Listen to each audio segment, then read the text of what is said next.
Hey everybody, I'm really excited to share with you a fun technique today. I'm just calling it birch bark technique because to me the end result is a realistic looking birch bark.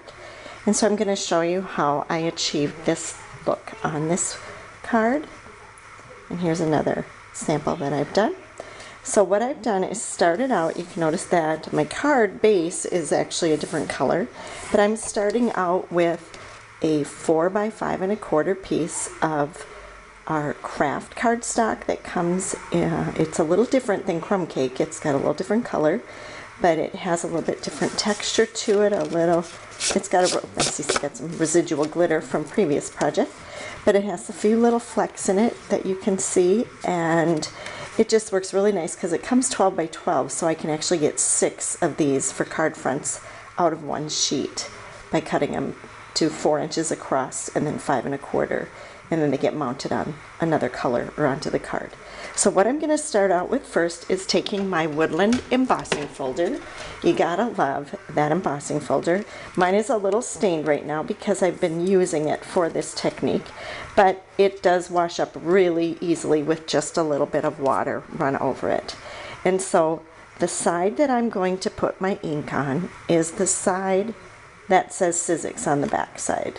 So that is really considered the front because this is the raised image on this side, and that's where I want to put my ink.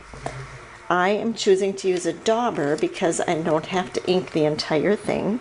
So I'm just taking the early espresso ink onto my dauber, and if I just use the edge of the dauber, I can just kind of rub it along, and I don't even mind if I get some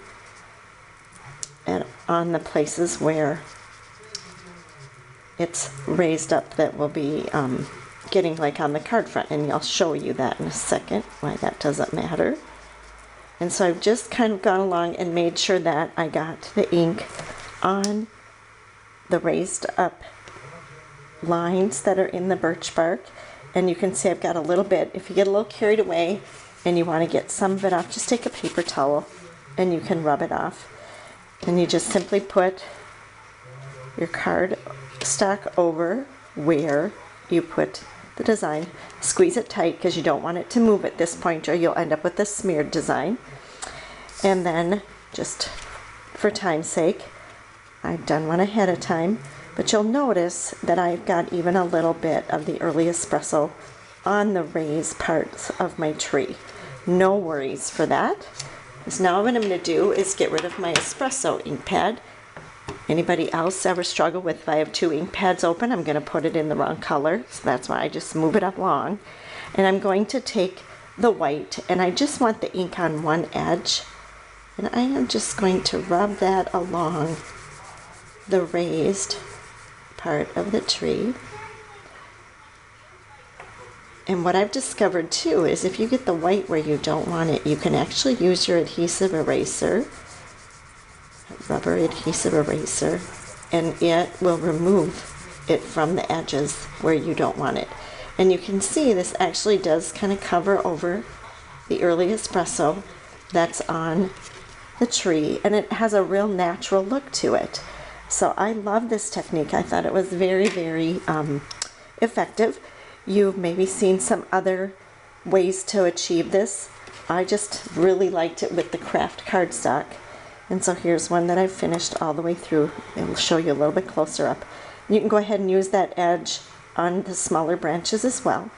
So there you have it. It's kind of a quick and easy birch bark technique. And love just adding the black owl with the spooky sentiment there for a Halloween card. Anyway, I hope you enjoy this and we'll give it a try. My club members loved it in class this last week. So have a great day and happy stamping.